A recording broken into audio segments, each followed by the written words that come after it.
बिस्मिल्लाहिर्रहमानिर्रहीम। Dear student, अस्सलाम वालेकुम।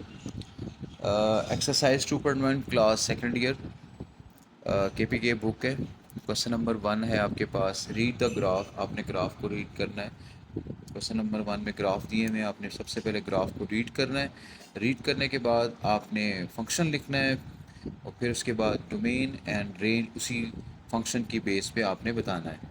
देखिए, आपके पास जो ग्राफ बना हुआ है बुक पे वो इस तरह का बना हुआ है। ऑरिजिन से हट के यहाँ से ये कर्व मूव कर रही है नीचे की तरफ, और जो मैक्सिमम पॉइंट है वो 0.5 पे लाई कर रहा है। और जहाँ से इस तरफ एक्स एक्सिस से आ रही है वो -5 है, यहाँ से 5 पे है। और नीचे जो वैल्यू दी हुई है आपके पास वो -10 है, -20, -30 एंड सिमिलरली सो ऑन, क्योंकि वाई डैश है, वाई डैश में नेगेटिव वैल्यूज़ इस तरफ होती हैं। तो हमने इसमें से दो पॉइंट्स को कंसिडर कर रहा हूँ, इस तरफ से भी इस तरफ से भी आप ले सकते हैं। और ये एक्स और वाई कोई कोऑर्डिनेट्स, ये फोर्थ एक्सिस फोर्थ क्वाड्रेंट में है, ये थर्ड क्वाड्रेंट में है। तो दोनों रेफरेंस को आप कोई भी एक यूज़ कर सकते हैं। 0.5 जो है आपके पास बेसिकली ये वो है जहाँ से हमने ऑरिजिन्स की तरफ भी मूव कर सकते हैं। ये कर्व ऑरिजिन से भी निकल सकती है, ठीक है। और एच और के इस वैल्यू को रिप्रेजेंट करेगा। मैं पहले आपको जनरल इक्वेशंस के मतलब बता दूं। पैराबोलिक फॉर्म में है, पावर 2 फॉर्म में कर्व बनी हुई है। फ़ौरन अंडरस्टैंड कर दें कि ये पावर 2 में ये इक्वेशंस इसकी आएगी। तो जनरल इक्वेशन इसकी जो होगी वो F of x A x minus H का होल स्क्वायर प्लस के, और एच और के जो वैल्यूज़ हमारे पास हैं वो इसके ऑरिजिन्स की वैल्यूज़ को शो कर रहा है। चूँकि ये कर्व ऑरिजिन से हट के ऊपर से मूव कर रही है, तो लिहाजा एच की वैल्यू और के की वैल्यू मेरे पास 0 और 5, यानी एच 0 है और के 5 आ जाएगा। फिर इन दोनों वैल्यूज़ को मैंने इस जनरल इक्वेशन में पुट कर देना है। उसके बाद इन वैल्यूज़ को अगर आप देखें सिंप्लीफाई किया तो ये मेरे y is equal to a x square plus 5। F of x और y दोनों सेम ही हैं, क्योंकि जब आप x जो है डिपेंडेंट है, बाइनरी ऑपरेशन f जब अप्लाई करेंगे विल गेट आंसर्स, वो y का बेसिकली होता है। तो y में मैं डायरेक्ट लिख दिया ताकि आपको अंडरस्टैंडिंग आसानी हो, और कोऑर्डिनेट्स जब आप वैल्यूज़ पुट करें वहाँ से भी आसानी से समझ आए। तो फिर उसके बाद हमने ए की वैल्यू निकालनी है। तो ए मैंने दो पॉइंट्स हाईलाइट किए हैं, इस तरफ वाला भी और इस तरफ वाला भी। आप दोनों में से कोई ऑप्शन यूज़ कर सकते हैं।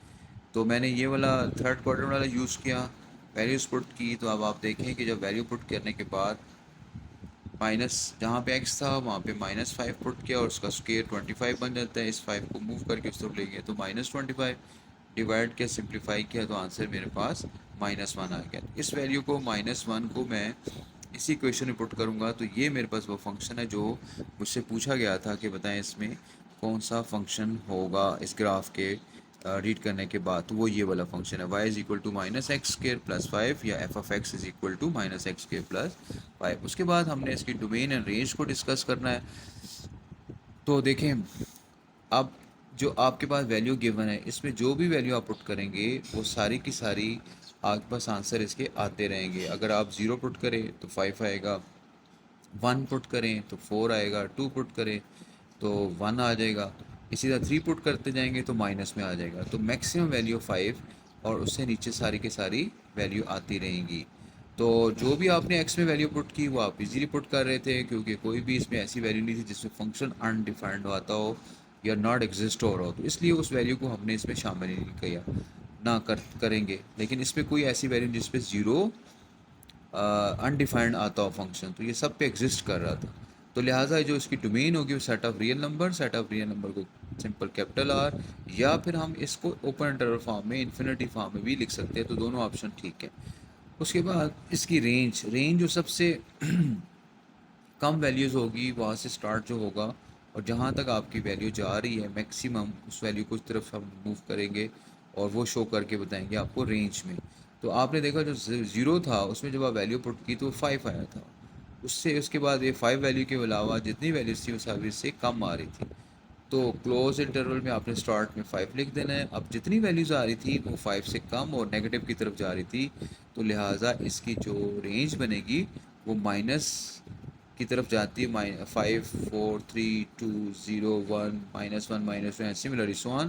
तो ये माइनस इन्फिनिटी उसको रिप्रेजेंट कर रहा है। तो मैं उम्मीद करता हूँ आपको ये क्वेश्चन समझ आया होगा।